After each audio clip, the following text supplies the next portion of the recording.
सभी को trick centre की ओर से गुड इवनिंग। आज का क्वेश्चन कोड है TRN 43, 43वां कोड है। देखिएगा सवाल नंबर 1 को, TRN 43 को देखना है। सवाल नंबर 1 का आता है।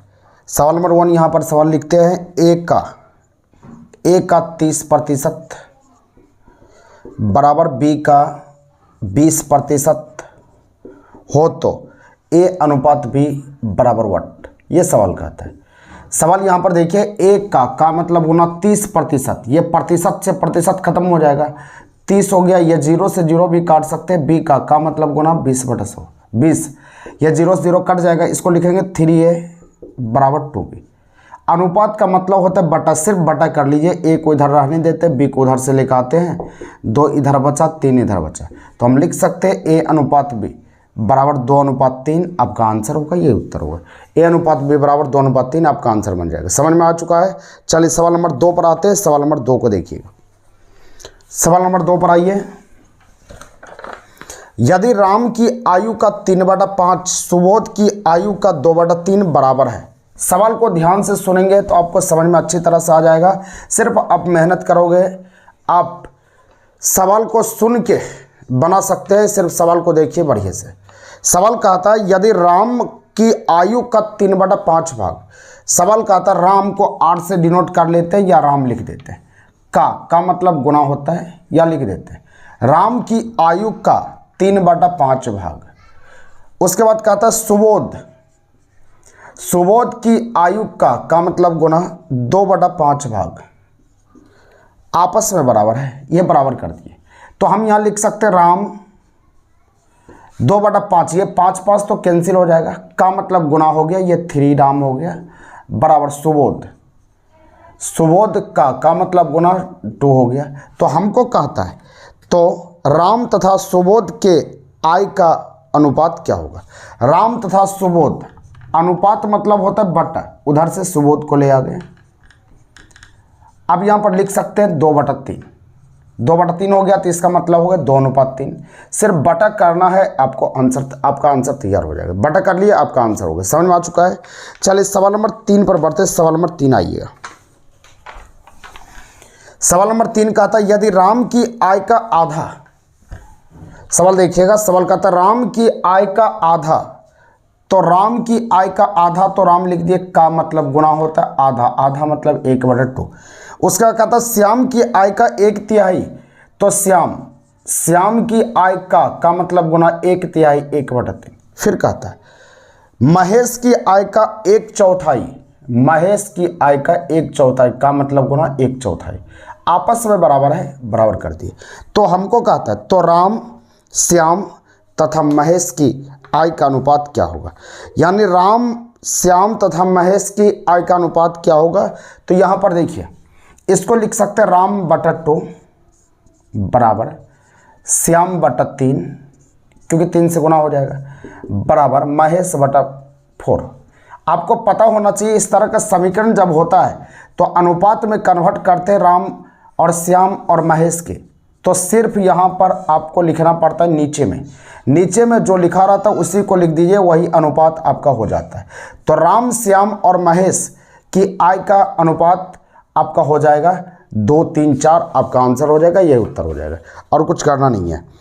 तो राम, श्याम तथा महेश 2, 3, 4 आपके ऑप्शन में नहीं है, तो 2, 3, 4 आप लिख सकते हैं। नन ऑफ दीज आपका आंसर हो जाएगा। नन ऑफ दीज आंसर इसका मार लिए। समझ में आ चुका है। नन ऑफ दीज आपका आंसर हो जाएगा। चलिए सवाल नंबर 4 की ओर बढ़ते हैं। सवाल नंबर 4 कहता है, ध्यान से देखेंगे। सवाल नंबर 4 यहाँ पर कह रहा है, यदि राम की आय का दुगना। सवाल नंबर 4 बोलता है राम की आय का दुगना, श्याम की आय का 3 गुना, महेश की आय का 4 गुना आपस में बराबर हो। ऊपर दोनों रिपीट हो गया है, दोनों सवाल रिपीट हो गया है। तो अभी हम निकाले थे जो, वही आंसर होगा। जो अभी हम निकाले थे वही नीचे आंसर दिया गया। ऊपर का जो ऑप्शन है वो ऑप्शन गलत दे दिया है। ऑप्शन गलत दे दिया है। यहाँ पर आपका सवाल 3 और 4 दोनों सेम है, तो 3 और 4 में देख लीजिए, 4 नंबर ऑप्शन मिल रहा है, वही आंसर हो जाएगा। चलिए 5 की ओर बढ़ते हैं। एक समान के दाम को सामग्री, श्रम खर्च और लाभ का अनुपात है इतना में विभाजित किया है। अगर सामग्री का मूल्य 160 रुपया हो तो सामान का मूल्य क्या होगा। सवाल को समझिएगा। बोलता है सामान, कोई सामान है, सामान के दाम को सामग्री उसके बाद कहता श्रम बांधा खर्च लाभ आदि में 8 अनुपात, यहां है बांधा खर्च, जो लिखा है उसको लिख देते हैं। लाभ आदि 8 अनुपात 6 अनुपात 4 अनुपात 2 के अनुपात में विभाजित किया है। अगर बोलता है कि अगर सामग्री 160 रुपया को, सामग्री 160 है, यानी 6 में 160 होना चाहिए। सामग्री 160 हो तो सामान का मूल्य क्या होगा। सामान तो 8 है ना, तो सामान का मूल्य क्या होगा, तो यहाँ पर देखना है सामान का मूल्य क्या होगा। 6 में 160, जिसका वैल्यू रहता है उससे डिवाइड करते हैं। सामान तो 8 है ना, 8 से डिवाइड करते हैं इसको 4 बार में, इसको 3 बार में। यह पूरी तो कटेगा नहीं, और काटते हैं इसको, यह 50.200 होना चाहिए, समथिंग 200 समथिंग होना चाहिए। 200 आपके ऑप्शन में नहीं है। रुक जाइए, सवाल इसमें देखना पड़ेगा, सवाल कुछ गड़बड़ इसमें बुझा रहा है। रुक जाइए 1 मिनट। देखिए समझिए, यह थोड़ा सा यहाँ पर मिस्टेक हुआ है, ध्यान देना है आपको। सामान है, सामान मतलब है कोई सामान आपके पास है, सामान आपके पास है, सामान कोई खरीदे, यह सामान नहीं होगा। यहाँ पर थोड़ा सा ये लिखने में गड़बड़ हो गया। कोई सामान खरीदे, सामान खरीदने के बाद कहता है सामान के दाम को सामग्री, कोई सामान के दाम को सामग्री श्रम, यानी इस पर जो काम हुआ श्रम, उसके बाद खर्च, यहाँ पर बाधा खर्च, यह खर्च लिख दिए। उसके बाद लाभ आदि को 8 4 6 2 के अनुपात में बांटा गया है। अब यहाँ पर कहता है कि यदि उसका सामग्री का मूल्य है 160, सामग्री कितना है 8 में 160 हो जाएगा, यानी 160/8। तो हमको कहता है सामान का मूल्य क्या होगा। सामान तो टोटल मिला के होगा ना, 814, 14 4 18, 2 20 में हमको निकालना पड़ेगा। ये 2 बार में कट जाएगा, 20 हो गया, 20 बिसाई है 400। आपका आंसर 400 होना चाहिए, आपका आंसर 400 होना चाहिए। 400 कोई ऑप्शन में ही नहीं है। 440 है, 420 है, 360 है। आपका आंसर 400 होना चाहिए, यही आंसर हो जाएगा। एक बार फिर से देख लेते हैं। यहाँ पर सामग्री का मूल्य है 160 हो गया, 160/8 करिए, 20 बार में ये कट गया। हमको पूछता सामान का मूल्य क्या होगा, 814, 14 4 18, 2 20 में हमने निकाल लिया। तो 20 में निकालने के बाद आपका हो जाएगा 400, आपका आंसर हो जाएगा, ये उत्तर होगा, 400 आंसर होगा। सामान का मूल्य मतलब 400, टोटल मूल्य पर आपको चलना पड़ेगा, 400 होना चाहिए। लेकिन एक चीज़ देखिए, इसमें ध्यान से देखना है कि हमको यहाँ पर कहता है सामान का मूल्य क्या है। तो सामान का मूल्य क्या है, यहाँ पर देखिए मूल्य 2 प्रकार से होगा, ध्यान से सुनिएगा। सामान का मूल्य अगर पूछेगा तो आप अपने लिए कोई सामान खरीदता है तो उसके लिए 400 भी सही है। लेकिन अगर बोलेगा कि बेचने वाले का मूल्य क्या है, तो ये 2 तो लाभ है ना, 2 लाभ हो जाएगा। तो लाभ को यदि हम घटा देंगे, फायदा को हटा देंगे, तो सामान का दाम क्या होगा। देखिए यहाँ पर अगर कोई दुकानदार के लिए सामान का मूल्य हम देखते हैं तो 814, 14 4 18 में निकालिएगा तो ये 360 आ जाएगा, क्योंकि एक में 20 आया, 20 × 18 करेंगे, ये 360 आ जाएगा।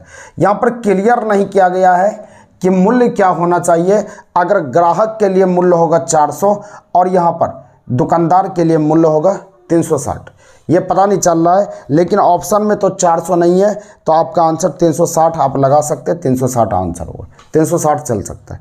चलिए अगले सवाल की ओर बढ़ते हैं। सवाल नंबर देखिएगा, सवाल नंबर 7, 6 नंबर देखिए सवाल को। 6 नंबर सवाल कहता है कि अंशु के अंग्रेजी में प्राप्तांक, विज्ञान के प्राप्तांक 180 है। ध्यान से देखिएगा, सवाल कहता है कि अंशु के अंग्रेजी में प्राप्तांक, विज्ञान के प्राप्तांक 180 है। यह पूरा क्लियर नहीं किया गया है। चलिए फिर भी हम बनाने का प्रयास कर रहे हैं इसको। अंग्रेजी में प्राप्तांक, विज्ञान के प्राप्तांक 180 है, यानी अंग्रेजी और विज्ञान हम कर लेते हैं, क्या कहना चाह रहे हैं देख लेते हैं। अंग्रेजी और विज्ञान के टोटल प्राप्तांक हम ले लेते हैं 180 है। फिर कहा था अंग्रेजी तथा गणित में उसके प्राप्तांक का अनुपात 2:3 है। अंग्रेजी और विज्ञान,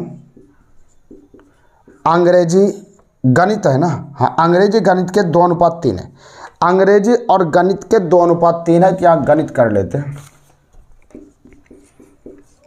गणित का अनुपात 2:3 दिया है। तो विज्ञान में पूछते उसके प्राप्तांक कितने हैं, तो विज्ञान में उसके प्राप्तांक कितने, ये सवाल अधूरा है।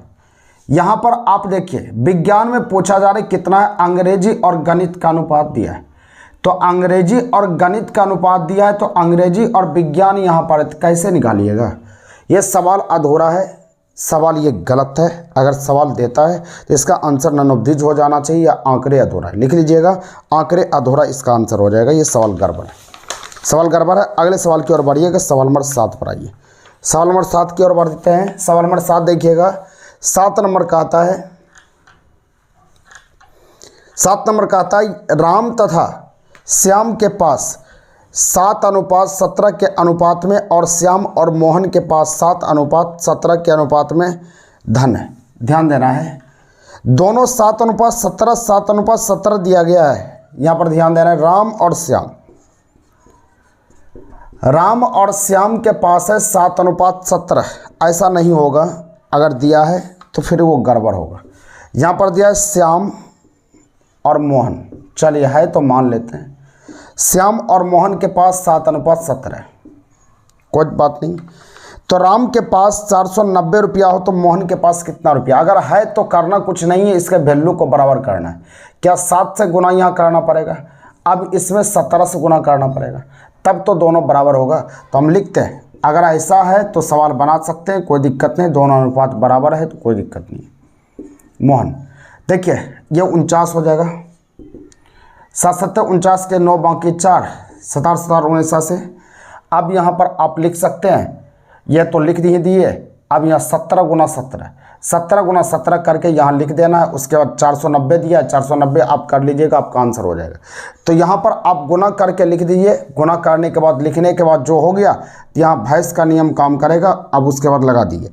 यहाँ पर कहता है कि राम के पास 490 रुपया, हम चेक कर लेते हैं एक बार। राम के पास 490 रुपया है, तो 490 रुपया है, तो 49 में 490, तो एक में आपका हो जाएगा 10 हो जाएगा, एक में आपका 10 हो गया। उसका आगे कहता है, यहाँ पर आगे कहता है कि किसका वैल्यू चाहिए आपको, तो मोहन, अच्छा मोहन का वैल्यू चाहिए, तो मोहन का वैल्यू चाहिए, मोहन लिखना पड़ेगा। यहाँ मोहन लिखे 17 गुना 17 289 हो जाएगा, 289 हम लिख दिए। अब उसके बाद यहाँ देखते हैं कि यहाँ वैल्यू दिया है, राम का वैल्यू दिया है 49 में 490, एक में 10। अगर इसका पूछता तो सिर्फ 10 से गुना कर लेते, इसका पूछा जा रहा है, तो इसका पूछा जा रहा है, तो एक में 10 तो 289 में तो 2890 आपका आंसर हो जाएगा। यह उत्तर हो जाएगा 2890। ठीक है, आंसर सही था, इसका आंसर सही था, गड़बड़ नहीं। आंसर हम चेक कर रहे थे आंसर सही है या गलत है, क्योंकि यहाँ पर कन्फ्यूजन लग रहा था कि 7:17 7:17 दोनों सेम है या अलग है। समझ में आ गया, फिर से समझ लिए। राम और श्याम दिया है 7:17 दिया है, श्याम और मोहन दिया 7:17 दिया है। राम श्याम के वैल्यू को हमने बराबर कर दिया, बराबर करने के बाद तीनों का मान लिख दिए। अब यहाँ दिया है राम का वैल्यू 490, 49 कलम का दाम 490 रुपया, एक कलम का दाम 10 रुपया। तो आंसर पूछता है मोहन का मान क्या होगा, तो मोहन का मान क्या होगा, तो मोहन का मान ज्ञात करने के लिए एक कलम का दाम 10 रुपया, तो इतना कलम का दाम सिर्फ 0 बैठेगा, आपका आंसर 2890 आंसर होगा। चलिए अगले सवाल की ओर बढ़ते, अगले सवाल आइए। सवाल नंबर यहाँ पर देखिएगा 8, सवाल नंबर 8 को देखिएगा। सवाल नंबर 8 कहता है ए और बी के आय का अनुपात 5:4 है और ए और बी के व्यय का अनुपात 3:2 है। यदि वह प्रति वर्ष के अंत में 800 रुपया की बचत करता है तो ए का आय क्या है। ध्यान देंगे, सवाल कहता है ए और बी के आय का अनुपात 5:4 है, 5:4 है आय। उसके बाद कहता है कि उनके व्यय, तो व्यय मतलब खर्च होता है, खर्च का अनुपात दिया 3:2। 3:2 दिया है।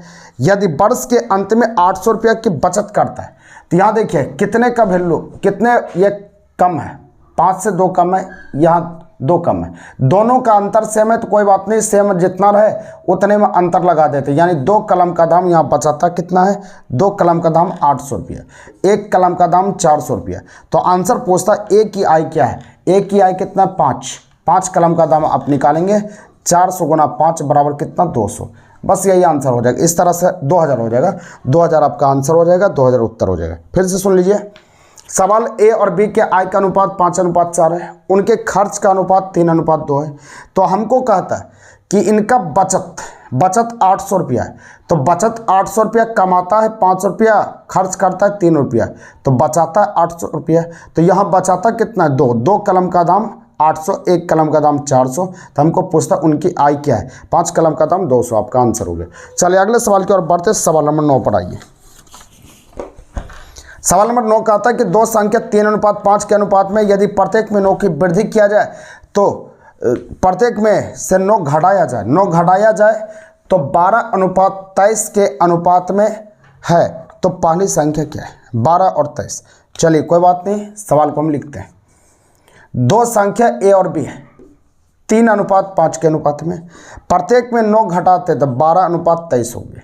9 घटा तो 12 और अनुपात 23 के अनुपात में, यहाँ देख लेते हैं कितने की ये वृद्धि हो गया, तो आप बोलेंगे 9, यहाँ कितने की वृद्धि होगा, ये ज़्यादा हो रहा है तो नहीं चलेगा, तो हम प्रोसेस से बना देते हैं।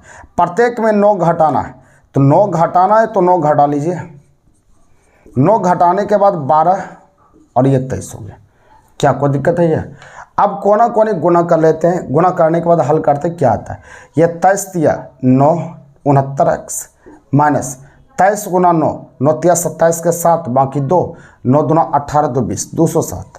अब इधर गुना करते 12 पंचे 60x माइनस 12 अठोतल से 108। इस तरफ लाइएगा तो -9x, और इस तरफ ले जाइएगा ये 207 और 108, 207 प्लस में होगा -108 हो जाएगा। यहाँ पर तो माइनस नहीं आ रहा है, ये माइनस में जा रही है। सवाल कुछ गड़बड़ दिख रहा है, सवाल आपका गड़बड़ दिख रहा है, क्योंकि यहाँ पर देख लीजिए, यहाँ पर आपको 12 और 23 ये गड़बड़ है, ये गड़बड़ है, ये अनुपात इतना लंबा चौड़ा नहीं होना चाहिए। अगर यहाँ पर हमने हल किए तो यहाँ पर x का मान प्लस में होना चाहिए, प्लस में ये नहीं जा रहा है, ये माइनस में जा रहा है। देखिए ये 69 है, अच्छा प्लस में ही आएगा, ठीक है। इधर 60 घटेगा तो ये प्लस हो जाएगा ना, ठीक है। 207 में 108 घटेगा, तो यहाँ पर 9x यहाँ पर घटा लिए, 17 में से 8 गया, 17 में से 8 गया, यहाँ पर आपका हो गया 9 हो गया। अब 9 में से 0 गया 9, यानी 199 आ गया, 9 9 18 19, ये भी तो पूरी नहीं कट रही है, ये कटता तभी तो कुछ होता, कट ही नहीं रहा है यहाँ पर। देखिए सवाल ठीक है, यहाँ पर गड़बड़ हो गया, यहाँ पर 99 सिर्फ होगा, 199 नहीं होगा, 99 होगा। अब देखिए इसको हल कर सकते हैं, यहाँ x बराबर हम क्या लिख सकते हैं, x बराबर 11 हो गया। तो हमको पूछा जा रहा है यहाँ पर कि छोटी संख्या या बड़ी संख्या देख लेते हैं। यहाँ पर हमको पूछ रहा है कि तो पहली संख्या क्या है, पहली संख्या क्या है, 3x है। बस 3x बराबर निकाल लीजिए, 3x बराबर x का मान आपने निकाला 11, 3 गुना 11, 11 तिया 33 आंसर हो गया। यही 33, सवाल सही है, 33 आपका आंसर हो जाएगा, यही उत्तर हो जाएगा 33 आपका आंसर हो गया। समझ में आ चुका है, 33 आंसर होगा।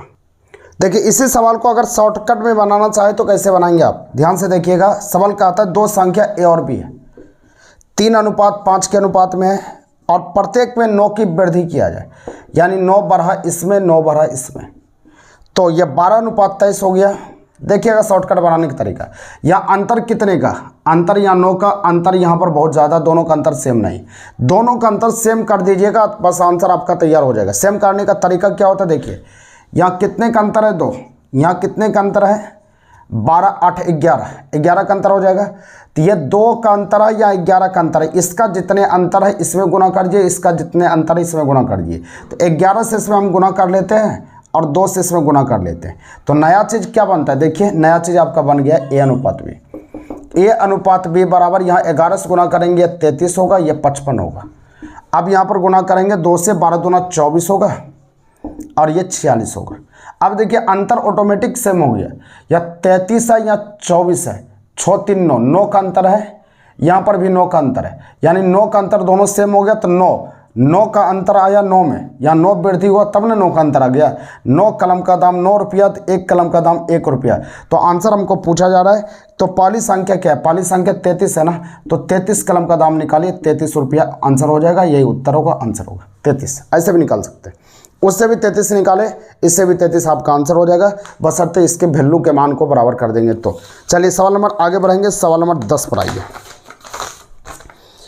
सवाल नंबर 10 का आता है ए और बी के रुपयों का अनुपात 4:5। ए और बी के रुपयों का अनुपात 4:5 है, तो यहाँ लिखते हैं, ध्यान देना है, ए और बी के रुपया का अनुपात 4:5। ए और बी लिख दिए, 4:5 है, 4:5 लिख दिए। बी और सी के रुपयों का अनुपात 2:3 है, बी और सी 2:3 हो गया। तो हमको यहाँ कहता है ए के पास 800 रुपया, यहाँ देखिए बी का मान 5, बी का मान 2, इसके वैल्यू को बराबर करेंगे, 2 से गुना कर देंगे 10 पूरेगा, यहाँ 5 से गुना करेंगे 10 पूरेगा। ए अनुपात बी अनुपात से ए का वैल्यू 8 हो जाएगा, बी का वैल्यू 10 हो जाएगा। अब यहाँ सी का वैल्यू क्या होगा, 15 हो गया। अब कहता है ए के पास 800 रुपया है, 8 में 800, 1 में 100, तो आंसर पूछा जा रहा है सी का मान क्या होगा, 15 में 1500 आंसर हो गया, बस ये आंसर हो जाएगा, 15 में 1500 आंसर हो गया। आप प्रैक्टिस किए हुए अच्छे से तो मज़ा आएगा, नहीं तो फिर दिक्कत होगा। अगले सवाल की ओर बढ़ते, सवाल नंबर 11 पर आइए। सवाल नंबर 11, सवाल नंबर 11 कहता है कि एक धनराशि ए बी तथा सी में 1/2 अनुपात 1/3 अनुपात 1/4 के अनुपात में वितरित किया गया। ध्यान देना है, सवाल नंबर 11, ए बी सी 1/2 1/3 और 1/4। सबसे पहला इसका लघुत्तम निकाल लीजिए, 12 आया, 12 से गुना कर देते हैं, 12 से गुना करेंगे, ये 6, ये 4 और ये 3 हो गया। अब कहता है ए बी से 400 रुपया अधिक पाता है, ए बी से 400 रुपया अधिक पाता है, मतलब ये दोनों का अंतर, ए बी से 400 रुपया अधिक पाता है, यहाँ अधिक कितना, 2 में 400, 1 में 200। तो आंसर पूछता है तो कुल धनराशि क्या, 6 4 10 3 13 कलम का दाम निकालिए कुल, तो 13 कलम का दाम क्या होगा, 2600 आपका आंसर हो जाएगा, ये उत्तर है 2600, यही आंसर हो गया 2600। चलिए अगले सवाल की ओर बढ़ते हैं, सवाल नंबर 12 पर आइए। सवाल नंबर 12 पर आइए, 12 को देखते हैं। सवाल नंबर 12 कहता है एक धन ए बी तथा सी में 3 7 और 6 में के अनुपात में वितरित किया गया। ए बी सी है, 3 प्रकार का धन है, 3 प्रकार के धन को हमने लिखा 3:7:6। उसके बाद कहता है ए और बी को मिले रुपये में 2800 रुपया का अंतर है। ए और बी के मिले रुपये में 2800 रुपया का अंतर है। यहाँ अंतर कितने, इसको 7 इसको 3, अंतर 4 का, तो जिसका वैल्यू रहता है उससे हम तो भाग देते हैं। तो हमको पता करना है, तो 2800 रुपया का अंतर है, तो यहाँ क्या मिला, यहाँ पर कुछ पता नहीं चल रहा, तो सी को क्या मिला, सी को हम ट्राई कर लेते, सी का मान कुछ नहीं दिया, सी को हम चेक कर ले। 700 में काटेगा, 7 छक कितना 4200, यह सी का मान पूछ रहा है कि सी को कितना मिलेगा, सी जोड़ दिए, सी को कितना मिलेगा 4200 रुपया आंसर, क्योंकि सी का मान का प्रयोग का नहीं किया गया, इसलिए सी का मान होगा। अगले सवाल की ओर बढ़ते, सवाल नंबर 13 पर आइए। सवाल नंबर 13 यहाँ पर कहता है ए अनुपात बी बराबर 3:4, बी अनुपात सी बराबर 8:9, तो ए अनुपात सी चाहिए। फर्स्ट और लास्ट हम आपको बताए थे, फर्स्ट और लास्ट पूछेगा, सिर्फ बटा कर दिया आपका आंसर हो जाएगा। फर्स्ट और लास्ट में सिर्फ बटा कर दिया, अनुपात का मतलब बटा, 8/9। इसको 2 बार में काट सकते, इसको 3 बार में काट सकते, 2/3 यानी 2:3 आपका आंसर हो जाएगा। ए और सी जैसे पूछेगा बस सिर्फ बटा कर दिएगा, 2:3 आपका आंसर हो जाएगा। 2:3 नहीं है, नन ऑफ दीज आपका आंसर हो जाएगा, ए और सी का अनुपात हो गया। अगले सवाल की ओर बढ़ते हैं, सवाल नंबर 14 का आंसर सभी को देना है। 14 का आंसर क्या होगा, क्योंकि ये सवाल हम बता चुके हैं कई बार आपको हम बता चुके हैं, कई बार सिखा चुके हैं। 14 का आंसर आप सभी को देना है। चलते 15 पे, 15 नंबर आइए। 15 नंबर सवाल का आता है यदि ए बराबर बी का 4/5, बी बराबर सी का 5/2 हो तो ए अनुपात सी क्या होगा। ध्यान दीजिए, सवाल यहाँ पर कहता है 15 नंबर, ए बराबर बी का 4/5 तथा बी बराबर सी का 5/2। तो हमको कहा था ए अनुपात से, तो पहले ए बटा बी कर लेते हैं बराबर 4/5। इसको लिख सकते हैं बी बटा सी बराबर 5/2। फर्स्ट और लास्ट चाहिए ना, तो कुछ नहीं करना है, बस दोनों को गुना कर लिए, ए और सी निकल जाएगा। तो 4/5 गुना 5/2, ये दोनों को काटेंगे, 2 बार में ये कट जाएगा, 2/1 होगा, तो आंसर हो जाएगा 2:1। बस आंसर होगी 2:1। ये आंसर 2:1 होगा। अगले सवाल की ओर बढ़ते हैं। सवाल नंबर 16 का आंसर सभी को देना है, ये कई बार हम बता चुके हैं। 16 का आंसर आपको देना है कि आंसर क्या होगा, ये अभी पीछे भी बताए गए हैं, बताए हुए हैं पीछे भी। 17 पर आते हैं, 17 नंबर सवाल देखिए। 17 नंबर सवाल पर आते हैं, ध्यान देना है। 17 नंबर सवाल यहाँ कहता है 2a बराबर 3b बराबर 4c। तो हमको कहता है a अनुपात b अनुपात c। बस बराबर को हटाने के लिए सिर्फ बटा कीजिए, 1/2, 1/3, 1/4। लघुत्तम कितना हो जाएगा 12 से आप गुना कर लीजिए। 12 से आप गुना कीजिए, ये 6 बार में कटेगा, ये 4 बार में कटेगा, ये 3, 6 4 3 आपका आंसर हो जाएगा। 6 4 3 आपका आंसर हो गया। 18 नंबर सवाल देखिए। 18 नंबर आप फटाफट ये सवाल बनने वाला है। a बटा b नहीं, a बटा 3 होगा, यहाँ 3 डालिए, a बटा 3, b बटा 4 और c बटा 5। अभी a अनुपात b अनुपात c निकालने के लिए आपको कुछ नहीं करना, नीचे वाला सिर्फ लिख दीजिए। 3 4 5 आपका आंसर हो जाएगा, 3 4 5। ठीक कर लीजिए इसको। अगले सवाल की ओर बढ़ते हैं। सवाल नंबर 19 पर आइए। सवाल नंबर 19 देखिए। सवाल नंबर 19 का आता है यहाँ पर a बराबर b बटा 3, a बराबर b बटा 3 तथा b बराबर c बटा 2। तो a अनुपात b अनुपात c, कुछ नहीं करना है। a बटा b यहाँ लिख सकते हैं, इधर से लाएंगे तो 1/3 हो जाएगा। b बटा c बराबर 1/2। तो यहाँ पर देखिए a अनुपात b अनुपात c, इसको लिख सकते हैं a अनुपात b बराबर 1/3, b अनुपात c बराबर 1/2, यहाँ से लिख सकते हैं। तो यहाँ पर बैलेंस कीजिए, b का मान 3, b का मान 1, तो 3 से गुना कर लेते हैं। तो a अनुपात b अनुपात c हम लिखते हैं a का मान 1, b का मान 3, ये 3 हो गया, 3 दूना 6 आपका आंसर हो जाएगा 1 3 6। 1 3 6 आपका आंसर हो जाएगा 1 3 6। ऑप्शन नंबर 1 हो जाएगा। अभी तुरंत 20 नंबर हम बताए थे, 20 नंबर इस प्रकार का सवाल तुरंत आया था। a का वैल्यू 3, b का वैल्यू 4 और c का वैल्यू 7। बस उठा के पुट कर दिया, आपका आंसर हो जाएगा। सवाल नंबर 20 की ओर बढ़ते हैं। सवाल नंबर 20 देखिए। सवाल नंबर 20 पर आइए, 20 पर पहुंचिए। देखिए 20 पर 20 नंबर का आता है a बटा 3, b बटा 4, c बटा 7। तो a plus b plus c बटा c। तो यहाँ पर a का वैल्यू a अनुपात b अनुपात c क्या हो जाएगा, जो नीचे लिखा रहा था वही तो होता है, 3 अनुपात 4 अनुपात 7। बस a का मान 3, b का मान 4 और c का मान 7 यहाँ पुट करिए, आंसर हो जाएगा। इसका आंसर चाहिए, कमेंट बॉक्स में आंसर क्या होता है इसका आंसर चाहिए। अगले सवाल की ओर बढ़ते हैं। सवाल नंबर 21 पर आइए। सवाल नंबर 21 पर बढ़ेंगे। सवाल नंबर 21 को देखिए। सवाल नंबर 21 का आता है अंग्रेजी वर्णमाला में ई और ओ के बीच में कौन सा अक्षर होगा। ई का नंबर 5, ओ का नंबर 15। बीच वाला सवाल रहेगा, दोनों को जोड़ के 2 से डिवाइड कीजिए, 10 हो जाएगा। 10वां लेटर आपको पता है कि जे होता है, आंसर हो गया। बस कुछ नहीं करना, बीच वाला सवाल दोनों को जोड़ के 2 से डिवाइड करेंगे।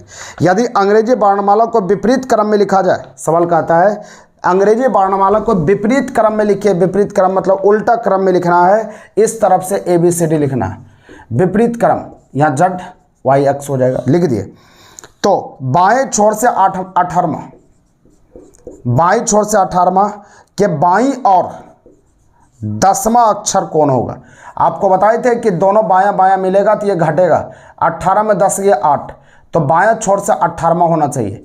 18वां लेटर आपको पता होना, 8वां होना चाहिए, 8वां लेटर पता होना चाहिए, H होगा। बायां छोर से, बायां छोर इस तरफ को कहते हैं और दायां छोर इस तरफ को कहते हैं। आपको बताए थे कि यदि ABCD मिले तो आंसर वही होगा, अगर ABCD नहीं मिले तो उसको उल्टा दिए, तो उल्टा देंगे। यहाँ पर बाएं छोर Z मिल गया, इसीलिए H का उल्टा हो जाएगा S। S सही होगा, ये गलत होगा। S सही हो जाएगा और H गलत हो जाएगा, आंसर S होगा। अगला सवाल कहता है कि यदि अंग्रेजी वर्णमाला को विपरीत क्रम में लिखा जाए तो दाएं छोर से 20वें अक्षर के दाईं और 5वां क्या होगा। यही सवाल है। दाएं छोर से 20वां, दाएं छोर से 20वें अक्षर के दाईं और 5वां अक्षर कौन होगा, दोनों सेम है तो ये 15 हो गया दायां छोर। 15वां लेटर ओ होता है। हम पूछते हैं कि दाहिना छोर में ABCD मिल गया ना, ABCD मिल गया तो उल्टाने की ज़रूरत नहीं है, आपका आंसर ओ होगा। हम पढ़ा चुके हैं आपको, पीछे वाला आप रिविज़न कीजिए, समझ में आ जाएगा। चलिए अगले सवाल की ओर बढ़ते। सवाल नंबर 24 नंबर सवाल का आता है कि सामान्य पासा कौन है।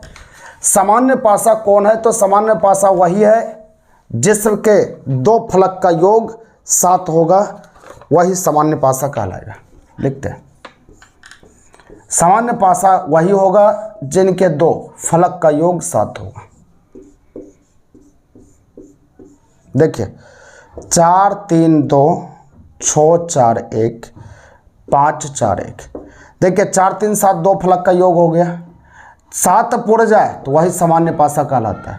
7 नहीं पूरे, 7 से ज़्यादा हो जाए, 7 से कम हो जाए, वो हम चलेंगे स्टैंडर्डाइज पर। तो सामान्य पासा दो फलक का योग 7 पूर गया, तो ए नंबर आंसर हो जाएगा। अगला सवाल का आता है 25 नंबर पढ़िए। 25 नंबर सवाल का आता है खुला पासा से बंद पासा कौन बनाया जा सकता है। देखिएगा ध्यान से, ये खुला पासा है ABC, इससे बंद पासा कौन बनाया जा सकता है। इसको लिखते हैं DEF, या A उल्टा C, D उल्टा F और B उल्टा E। A उल्टा C होता है यहाँ पर, D उल्टा F होता है और B का उल्टा E हो जाएगा। एक छोड़कर एक उल्टा होता है, B उल्टा E होगा। ठीक है, तो इससे बंद पासा कौन बनेगा।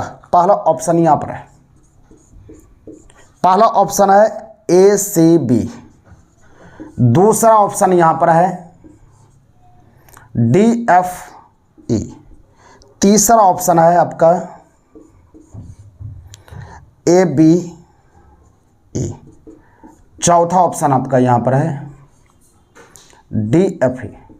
ये देखिए इसमें 3 दिखता है लेटर, लेकिन 6 होता है। तो ये अगर ये आएगा तो C नहीं आना चाहिए, अगर D आएगा तो F नहीं आना चाहिए, दोनों में से एक एक आएगा तो वो पासा सही होता है। A आया है तो C कहीं पर दिख रहा है, क्या C आ रहा है, तो इसका मतलब ये पासा गलत है। D आया यहाँ पर तो F नहीं होना चाहिए, F दिख रहा है, ये पासा गलत है। A आया तो C नहीं दिख रहा है, चलिए कोई बात नहीं। E दिखा तो B नहीं दिखना चाहिए, E दिखा तो B भी दिख गया, ये गलत हो जाएगा। D दिखा तो D दिखा तो F नहीं होना चाहिए, F यहाँ दिख गया। अगर दोनों दिखेगा तो वो पासा गलत है, अगर सिंगल सिंगल दिखेगा तो वो पासा सही हो जाएगा। तो आपका ये गलत, सारा गलत हो जाएगा, कोई पासा नहीं बनाया जा सकता, नन ऑफ दीज होगा, इसका आंसर नन होगा, कोई पासा नहीं बनेगा। अगले सवाल की ओर बढ़ते, सवाल नंबर 26 की ओर आइए। सवाल नंबर 26 का था 5 जनवरी 1984 को कौन सा दिन था। 5 जनवरी 1984, ध्यान देना है, 5 जनवरी 1984 को कौन सा दिन था। इसका तरीका होता है लास्ट 2 अंक 84 लिख दिए, उसके बाद लास्ट 2 अंक 84 को 4 से भाग देना होता है, सूत्र हम लिख देते हैं। 4 से इसको भाग देते हैं, तो भाग देने के बाद भागफल लिखते हैं। भागफल लिखने के बाद यहाँ पर मंथ कोड, जनवरी का कोड मंथ कोड, उसका डेट लिखते हैं। 7 से डिवाइड करते हैं, 7 से डिवाइड करने के बाद जो शेषफल आता है वही उत्तर होता है। ये तरीका होता है, हम बैच में पढ़ा चुके हैं, जो नहीं पढ़े हैं वो ध्यान देना है, हम पढ़ा देंगे। ऐसे तो पढ़ा चुके हैं। 84 ले लिए, इसको 4 से भाग देते हैं, 4 दूना 8 21। जनवरी का कोड 0 होगा, 0 हो जाएगा, 5 तारीख है, 5 लिखते हैं, बटा 7 हो गया। अब उसका कोड यहाँ जनवरी के सारे का कोड दिया गया, कोड आपको याद रखना है, कोड हम लिखा चुके हैं। इसको जोड़ते हैं, 5 1 6 6 4 10 के 0 बाकी 1, ये 3 8 3 11, 110 बटा 7, 110 बटा 7 हो गया। तो शेषफल आपको लिखना और कुछ नहीं करना है। 110 में 7 से भाग देते हैं, 7 भागा 110, इसको 7 एकाही 7 होगा, ये 4 हो गया, ये 0, 7 5 35, शेषफल 5। शेषफल 5 आया तो शेषफल 5 चलते हैं, शेषफल 5 हम लिख दिए। तो शेषफल 5 लिखने के बाद देखिए शनिवार का 0, शनि रवि सोम मंगल, बुध, गुरु और शुक्र। 0 1 2 3 4 5 6 ये कोड होता है। तो यहाँ पर आपका 5 आया, 5 कोड किसका होगा? गुरुवार का। बस 5 कोड ये गुरुवार आपका आंसर होगा और कुछ नहीं करना, आंसर होगा। आप पढ़े हैं क्लास में तो आप समझ सकते हैं इसका आंसर गुरुवार होगा, अन्यथा नहीं पढ़े तो फिर दिक्कत होगा। चलिए अगले सवाल की ओर बढ़ते हैं। यदि 5 जनवरी 1983 को सोमवार हो तो 5 जनवरी 1984 को कौन सा दिन होगा? 5 जनवरी 1983 को सोमवार है तो 5 जनवरी 1984 को कौन सा दिन होगा? ध्यान देना, यह भी हम पढ़ा चुके हैं बैच में, सिर्फ रिवीजन करवा रहे हैं। आप आंसर मिलाएंगे और फिर नहीं आपको जानकारी है तो कॉपी को देखेंगे। 5 जनवरी 1983 को सोमवार है तो हमको कहता 5 जनवरी 1984 को कौन सा दिन होगा? बस 5 जनवरी है तो फरवरी इसी में मिलेगा। फरवरी ये जनरल ईयर है, फरवरी 28 होगा। 28 होगा तो एक दिन प्लस होता है, 29 होता है तो 2 दिन प्लस होता है। 28 लग गया तो सोम के आगे क्या होगा? मंगल। बस आंसर मंगल हो जाएगा, ये उत्तर होगा, मंगल हो गया। समझ में आ गया? चलिए अगले वीडियो के साथ कल मिलते हैं, तब तक के लिए जय हिंद, कल आते हैं।